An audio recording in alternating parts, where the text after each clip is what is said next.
เครื่องทำน้ำร้อนน้ำเย็นยี่ห้อซาบอาการไม่เย็นเสียบปลั๊กเครื่องแล้วคอมเพรสเซอร์ตำแหน่งนี้ไม่ทำงานขั้นตอนแกะเครื่องถอดน็อตออก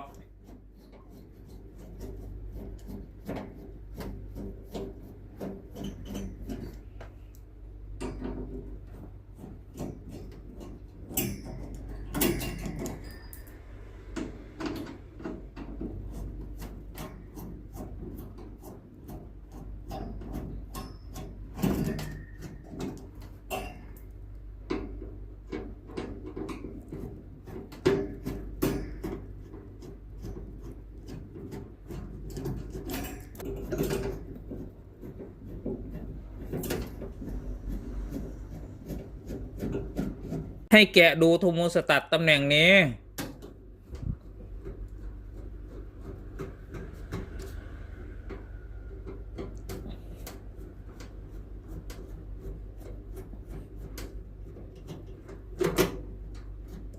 ตั้งมิเตอร์วัดค่าความต้านทานโทโมสตัตคูณ1ตำแหน่งวัดโทโมสตัตตามคลิปวิดีโอ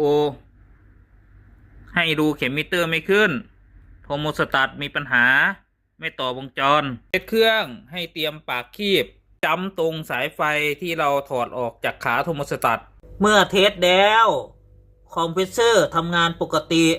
มีเสียงดังด้านในแทงน้ำเย็นปกติให้ซื้อโทโมสตัตมาเปลี่ยนใหม่